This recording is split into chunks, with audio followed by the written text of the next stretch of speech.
Hey everyone, Shabby M here and welcome to another episode of the King of the Cruiserweight tournament. It's all starting to come to a close now. Tonight we have for you the last three quarterfinals matches. Of course, this one here you can see on the screen, Kalisto versus Hirumo Takahashi. The winner of this one will face off against Christopher Daniels in the semi-finals. And of course we'll also see both of the quarterfinals from bracket number 3. So without further ado, let's crack straight on into Kalisto versus Hirumo Takahashi. And here we go. Big match, this one. I am really looking forward to this bad boy. Of course, the winner of this one will face off against Christopher Daniels in the semi-finals. And I think no matter what happens, we're going to have a very strong entrant here from bracket number 2 to go into that King of the Cruiserweight final. We already know the first semi-final, of course, Pete Dunne versus Will Ospreay. And at the end of this match, we will know the second quarter-final as well. Kalisto, of course, made his way here by defeating Hideo Itami in the opening round. A bit of a surprise, that one, actually. I wasn't expecting that. And, of course, Hirumo Takahashi is here because he defeated Noam Dar. So I think Takahashi may have had... I don't know. I'm a bit harsh on Noam Dar to say Takahashi had the easier first round, to be honest. But I think both these guys have got quite a tricky second round. However, I would still put my money on this one on Takahashi, I must admit. I feel like Takahashi has got something in him for this second round. I think he's annoyed at the fact that he wasn't put in the draft for season number 2. He's had to fight his way in. Of course, I signed him up for Octane not too long ago. And now here he is, trying to prove that he should have been here all along. So bloody hot. I'm so struggling to do my recording, I tell you. I've already drunk 2 bottles of cider during this episode. Not this episode, it's only just started, isn't it? But you know, in this recording session. If I drunk 2 bottles of cider in this episode, that'd be pretty impressive. No, I've drunk 2 bottles of cider in this recording session already, because the only thing that I've got in the fridge that's bloody ice cold, I'm on raspberry and pomegranate cider. Ooh, that's nice. I like that. I like that, I do. I like a nice bit of cider. So yeah, I'm happy with this. I'm having thoughts about whether the rest of the Los Ingobernables tribe should end up here in Octane as well to join Takahashi, but I don't know if we'd use them as much. I think that's genuinely the thing with me. I think that we would use Takahashi quite a lot, as we've proven we are using him quite a lot. But I'm not quite sure the rest of them would get as much use, and I think that might be a little bit of a waste because they're top talents. They really are top talents. So. Yeah, we'll have to wait and see what happens, I suppose. We do have some plans. There is potentially something that could be happening within SWE over the next couple of weeks, but I don't want to give away too much just in case it doesn't happen. But myself and Petey have been in intense talks now for a while, and we feel like there is something that we can do that would definitely improve SWE for the better. But it is going to be quite a massive landscape changing thing that might happen, so we'll see how things pan out over the next few weeks, basically. Not saying anything is going to change, but it's just something under consideration. Big kick to the back of the head there by Kalisto on Hirumo Takahashi. And I would be surprised if Kalisto pulled this one off as well. I would be surprised, to be honest. But then again, the way that tournaments have gone for me on this game over the recent years, it wouldn't be surprising. I've mentioned before on many occasions now the R-Truth factor, when R-Truth won my King of the Ring by defeating all of the favourites 1 by 1. And then actually went on to win the Intercontinental Championship as well, which was a bit even more of a shocker that was. So it is possible that people can do that. I wouldn't say we've got any R-Truths in this tournament though, really, because everyone in this tournament, apart from that Springboard 450, everyone in this tournament is capable of winning it. I think, if anything, we should have made this tournament a bit bigger to fit the amount of fantastic wrestlers in we have. But I really wanted it to end on a triple threat due to the... due to how good the people that we got, really. We've got some cracking cruiserweights, and we know that triple threat matches are fantastic as well. And to put those two together, as we saw on Adrenaline a couple of weeks ago, when we saw, there's the kick to the side of the head. That's what won Kalisto the match against Hideo Itami, of course. Yeah, we saw a triple threat match on Adrenaline a couple of weeks ago. Neville versus Ricochet versus Ospreay. Cracking triple threat match, and I really want to back it up with another one. Kalisto Sydal sold out no way. He's got Takahashi's legs. 1, 2. Oh, and Takahashi kicked out. Whew. Ooh, that was a bit of a close one. That was, wasn't it? I'm not showing any favoritism in this, but I'm not going to lie. I would like to see the best people in the final, and I feel like Takahashi would be a better entrant in the final to what Kalisto would be. But if Kalisto wins, Kalisto wins. Like I said, I am not in control of what happens. What happens is what happens. We let the game. I make the stats. I do change all the stats to try and level people out to where I think they should be, but then whatever happens in the game stays in the game, unless it's a big dodgy glitch anyway. Takahashi there slamming Kalisto down arm first. And Takahashi on the outside. We saw this in his original match as well against Noam Dar. Is this a springboard Hurricanrana? It is. Beautiful move. Really, really beautiful move. So difficult to land perfectly because you have to obviously land perfectly on the head of your opponent. There's the big super kick as well. And we saw that in the match against Noam Dar. It was quickly followed up by an air raid slam, which was enough to get the victory, but Takahashi rolling up into like a calf killer submission here on Kalisto. But Kalisto fighting back elbow to the back of Takahashi. And Kalisto now just stamping on the back of Takahashi himself. And Kalisto, this could be a real kickstarter for him.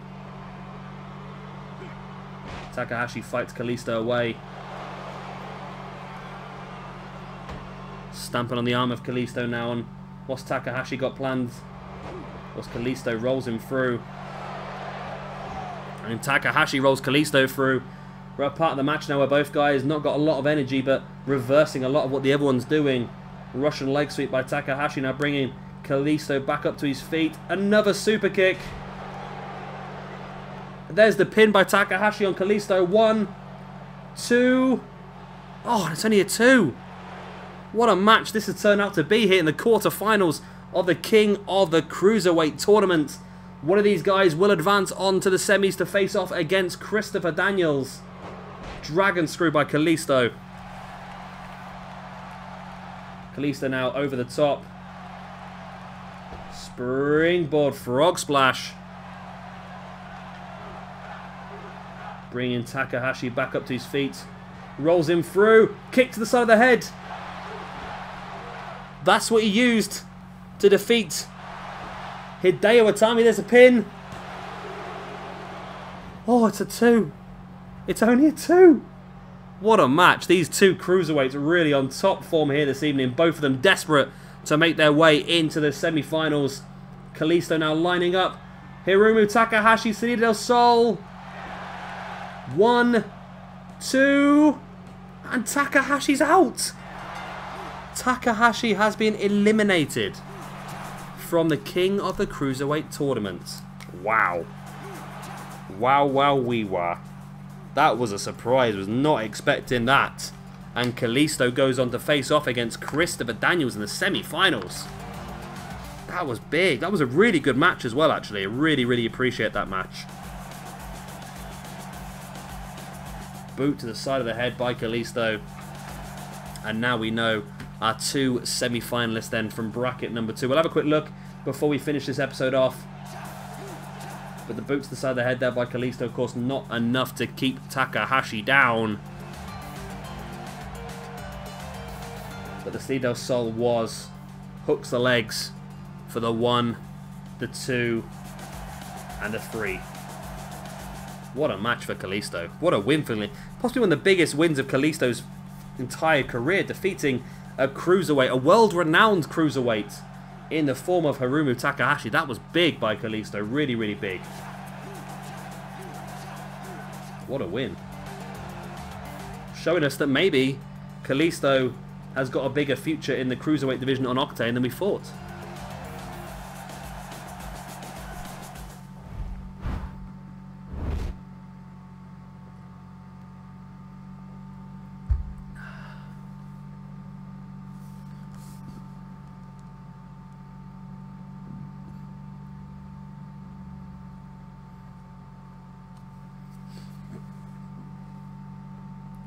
And there we go then. This is the final bracket for bracket number 2. We know that in the semi-final episode, not the next episode, the episode after, we have the semi-finals. We now know that alongside Pete Dunne versus Will Ospreay, we're going to get Christopher Daniels versus Kalisto. Whew. Just whew. But that's the alternate, of course. We still need to find out who the 2 semi-finalists are going to be for bracket number 3. So let's head straight over there now. And here we go. Let's have a look at bracket number 3. We've got two more quarterfinals, should I say, coming up for you right now. Matt Sydal versus Kushida, followed by Petey Williams versus Kota Ibushi. Without further ado, let's hit up Matt Sydal versus Kushida. And here we go then. Which one of these two guys are going to join Pete Dunne, Will Ospreay, Christopher Daniels and Kalisto in this semi-finals of the King of the Cruiserweight tournament? Of course, there's only 3 spaces available in that main event of our King of the Cruiserweight final coming up for you in a few days' time to crown our first ever King of the Cruiserweights. And of course, that winner of the King of the Cruiserweights is going to get a big advantage, a big reward for that. However, the reward is very much going to be based on who wins, because certain people, of course, come from brands where the Cruiserweight belts are not available. I think we are going to be looking at the Cruiserweight Championship as an opportunity for the winner, unless... Well, we'll cross that bridge when we come to it. Depends who wins. I think it's going to depend on exactly what happens moving forward. I'm babbling crap again, aren't I? I apologise. So Matt Sydal, of course, is here after he defeated Leo Rush in the first round. Also, of course, we now know that Matt Sydal is also going to be part of the Money in the Bank ladder match for Adrenaline in a couple of weeks' time as well. Pretty big news that is for him. And Kushida is here when he defeated the Octane Cruiserweight Champion, Sin Cara. So Kushida's looking pretty good for a championship match in his future as it is. Potentially soon, of course, but he's currently one half of the Octane Tag Team Championships, and I've made my opinions clear, and I think PJTV has the same opinion on double champions as well, so I don't think we are going to be doing that at any point, but there's going to be some stuff. I've got some real good stuff planned out for you, as is PJTV moving forward, and it could see Kushida becoming a little bit more independent, shall we say. As here he goes, making his way down to the ring. Championship belt glitching for his t-shirt.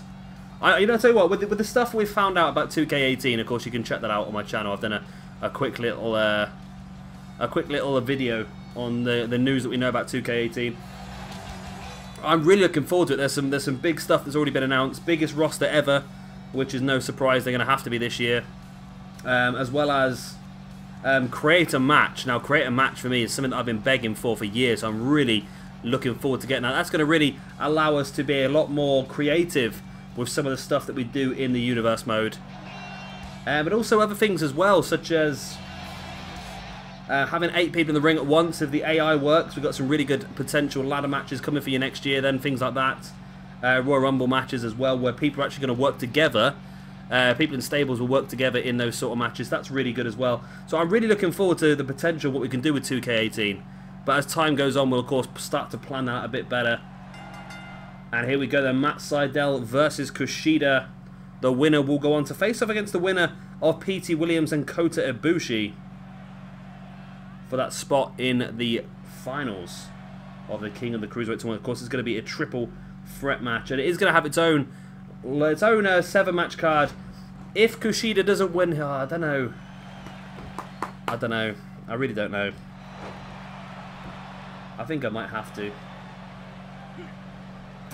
I say Kushida defeated Sin Cara in the first round, and I feel like I have to give Kushida... If Kushida does not win this match, and if Kushida does not reach the final, I feel like he has to be the one to get the championship match against Sin Cara at the final night. I know he already holds a championship, but it seems unfair to take it away from him, doesn't it, really? It really does seem unfair, because he's the one who's defeated the champion. Just because he's a champion doesn't... I don't know, it's a tricky situation, isn't it, really? It is a tricky situation, but I feel like Kushida should get that Cruiserweight Championship match. He could be a double champion, the first double champion in SWE history. I think he deserves it. But of course, he has to get past Matt Sydal and the winner of Petey Williams and Kota Ibushi. Well, no, he doesn't. If he doesn't get through, then he gets that match. If he does get through, then of course he'll be in the final, so it won't make any difference either. So I'm blabbering on again. So I'm just talking. I'm trying to make ideas while on the fly. I've just had a really good idea actually in my head, which I'm not going to tell you because it's going to involve a pretty good little storyline on Octane, I think. Matt Sydal now taking Kota, taking Kushida side down. I'm a little bit annoyed with one aspect of this Matt Sydal. He's really good. I think his attire is fantastic. His face is fantastic, and he does have 2 finisher maneuvers, but he very rarely seems to use the shooting star press. He seems to want to use that package neck breaker over and over again, which I'm not quite sure. I know from what I've seen him in the indie scene, I believe he uses the shooting star press a lot more than anything else. So I might have to change that. He does have 2 opportunities, he has 2 choices, but the AI I think always goes for the easier finisher, which is that neck breaker. Side out now sending Kushida face first into the turnbuckle, spins him round. What has Sydal got planned here? We've seen this quite a few times in this tournament now. The standing Spanish fly from the top rope, and he hits it. Beautiful move there by Matt Sydal. And now talking of that package neck breaker, he's stalking. Kushida takes him up onto the shoulders, hooks him on. Boom! Package neck breaker by Matt Sydal. There's the pin. 1, 2, and no, oh no, Kushida kicked out. Kushida kicked out on the brink of 3.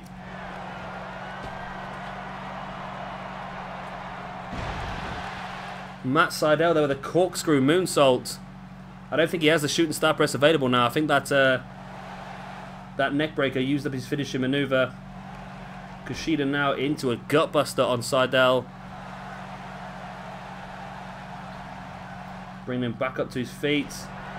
Forearm, followed by another forearm. Into a Pele kick. Kushida now stalking the ground as Sydal's back up to his feet. Stumbling, drops to a knee. We've seen this before, the brutal kick to the... No! Sydal rolls through, misses the kick. DDT by Sydal on Kushida. Seems to have his number. Now going to roll him through into a bow and arrow submission hold. Oh, that just came out of nowhere, didn't it? Matt Sydal avoiding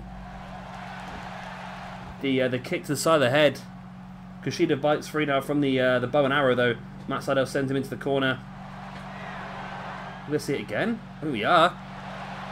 Looks like we are. Standing Spanish fly. Sydal going to go for the pin? No. He's going to continue the assault.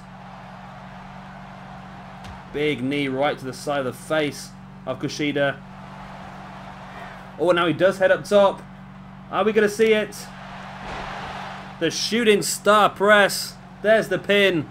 1, 2, and 3. And Evan Bourne, Matt Sydal makes his way into the semi-finals of this tournament, which means that Kushida has been eliminated, which means... You know what we're going to do? I'm going to announce it right now. I'm not keen on this, as I've said, only because I don't like double champions, but yeah, Kushida versus Sin Cara for the Octane Cruiserweight Championship is going to happen. It's going to happen. And it's going to happen at the final of the King of the Cruiserweight tournament. Ooh. That's weird. I don't like that at all. So I've just clicked on somebody else's universe mode video in the background just to see what's going on. Weird. Very weird. But there we go then. Matt Sydal, but who is he going to have to fight off against in the semi-finals? We're going to find that one out right now.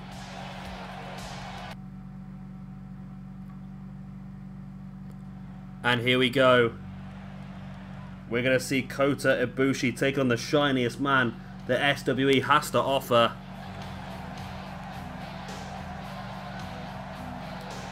$614 Canadians are backstage rubbing oil on this man to make him as shiny as he is. There he is, Petey Williams, your current Adrenaline Cruiserweight champion. Of course, defeated Alex Shelley in the first round. and now has to follow up here with a victory against possibly one of the new favourites for the entire tournament in Kota Ibushi. Surprise entrant, of course, in round number 1. PJ Tovey gave us a surprise match of Kota Ibushi versus El Generico, and Ibushi completely demolished El Generico. I don't know if we'll see a Generico again. I think we'll have Generico as part of the special last event, the final. I think we should give him another try. Give another match. The generic luchador. Who should he wrestle? That's the question. Who shall he wrestle?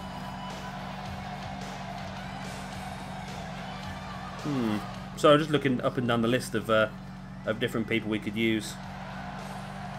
So someone had a suggestion the other day, didn't they? Oh yeah, can't do that one yet.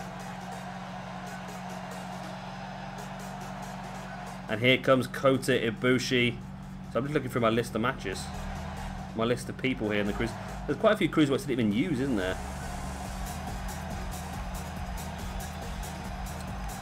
Of course, we can't really. Well, we can use. We don't know who's. We don't know who's going to be. Oh, we do. We know all this semi-finals now, don't we? So you know it's Pete Dunne versus Will Ospreay, Daniels versus Kalisto, and Sydal versus the winner of this match. That will happen on next episode. All 3 of those matches are on the next episode. All the 3 semis. So that's be pretty good. I've already announced that it's going to be Sin Cara versus Kushida for the Octane Cruiserweight Championship. If Petey Williams is to lose here, then Petey Williams will have to defend his Cruiserweight Championship as well. But that's going to be a bit funny because I was discussing this with PJ Tovey the other day. If Petey Williams ends up having to defend his Cruiserweight Championship, this tournament final takes place 4 days before the Adrenaline pay-per-view. So he'd have to defend his belt twice in the space of 4 days, which is pretty harsh. I don't think any champion has had to do that as of yet, but that's how you prove you're the best. And at the moment, he's trying to prove that here to Kota Ibushi, dropping an elbow right across the chest and a big knee in the back as well. Oh, there's some amazing matches that Ibushi could have, but again, it depends if he gets knocked out or not, doesn't it, really? We are going to have some amazing matches with Ibushi. No doubt about that. Nice arm there. Clothesline? Clothesline, that's a good word.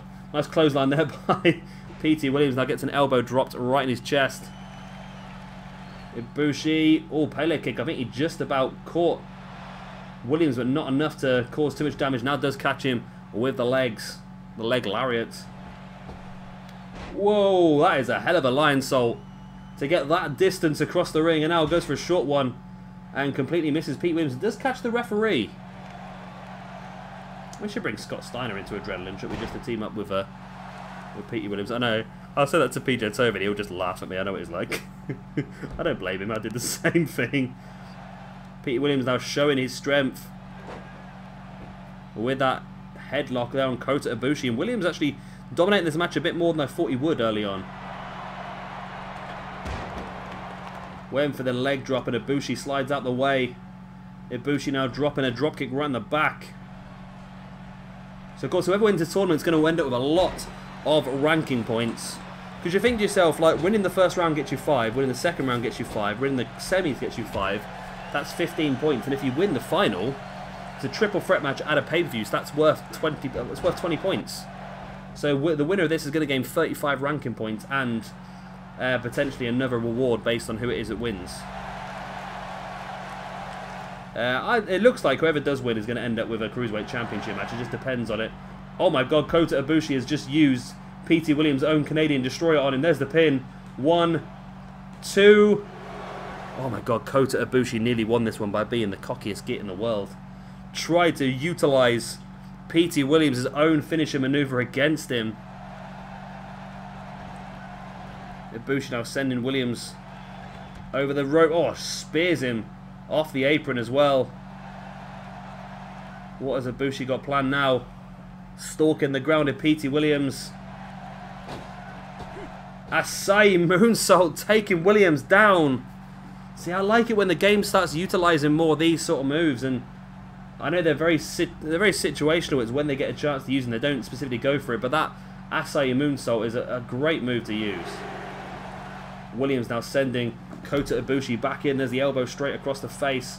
Williams slides back in now, bringing Ibushi back up to his feet. Oh, I've seen this before in this tournament. Williams taking Ibushi up. sets himself into the squats, showing a strength that Petey Williams has. And there's the suplex. Can he follow up on it though? He's just sort of stood there at the moment. He needs to follow up on it. Oh, he's not doing well here, but now he is stalking Kota Ibushi. If Williams can hit that Canadian Destroyer, which he does, that could be enough to knock Ibushi out. Williams, you've got to go for the pin. What are you doing? He's very slow, but he does eventually go for the pin. 1, 2, and I think he was just too slow. If he'd gone for that pin straight away, he might have pulled this one off, but he's got no one but himself to blame there, really.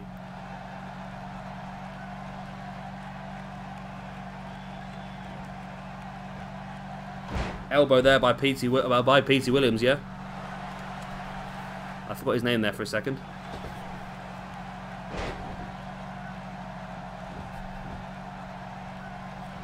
Ibushi now catching Williams, sends him into the corner. Takes him up high. What's Ibushi got planned? Oh, gets caught with a boot in the face. A little bit rocked as Petey Williams with that somersault taking Kota Ibushi down. I do plan on re-downloading a different Kota Ibushi that's not so broken. I will get that done, I promise you. But because this tournament's already begun, I can't change it yet. Obviously because it's he's already locked in.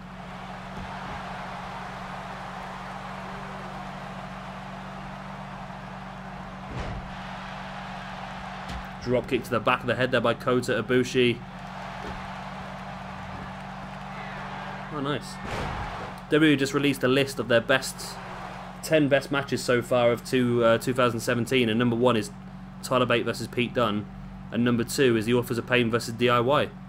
So both NXT matches. Nice to see them admitting that as Kota Ibushi. You know what he could do? Oh, I was going to say he could get Petey Williams to tap out of this, but no, Petey does fight through with a knee to the face now. Into a snapman, a big boot to the back of Kota Ibushi. And Petey once again summoning the strength of Big Papa Pump with the elbow. That was almost enough, you know. Almost enough. Petey now dragging Kota Ibushi middle of the ring. And a step up into Guri, back of the head of Ibushi. And Petey Williams stalking Ibushi once again. Is Petey going to be able to hit? No, he's going to go for that suplex again by the looks of it, hoisting Ibushi. Oh my word, Steiner Screwdriver. Steiner Screwdriver by Petey Williams. And that is enough. Wow. What a move, Petey Williams. I didn't realise he had that in his arsenal, but there you go. Petey Williams versus Matt Sydal as our final semi-final of the tournament. We now know then next episode we will see Pete Dunne versus Will Ospreay, Christopher Daniels versus Kalisto, and Matt Sydal versus Petey Williams for the 3 spots in the King of the Cruiserweight Triple Threat Final. But wow, Petey Williams he impresses me over and over and over again. He really does. And it's good to see that finally one of our Cruiserweight champions. I'm having a go here at Sin Cara personally. Sin Cara, if you're listening, you were poor, and that is why Kushida is getting an opportunity to face you in a few days' time, because I'm not happy. Look at Petey Williams, the Adrenaline Cruiserweight champion, has shown exactly what he can do. He's shown why he's a champion. He's won 2 matches in a row against 2 very difficult opponents, Alex Shelley and Kota Ibushi. I'm surprised Ibushi's out, but there we go. What a win for Petey Williams. And yeah, Matt Sydal in the semis for him. So that is the end of this one. I hope you have enjoyed it. Of course, if you have, then please let me know in the comment section below. And of course, by hitting that like button and that subscribe button as well. We'll be back in a couple of days' time for some more King of the Cruiserweight tournament, when we will have all 3 of the semi-finals for you. And then, of course, 2 days after that, we're going to have a full 7-match King of the Cruiserweight special pay-per-view, where we'll crown the King of the Cruiserweights. And also, as I mentioned, Kushida versus Sin Cara for the Octane Cruiserweight Championship. I've been Champion Gamer, thank you very much for watching, and I'll see you very, very soon for some more SWE Universe Mode.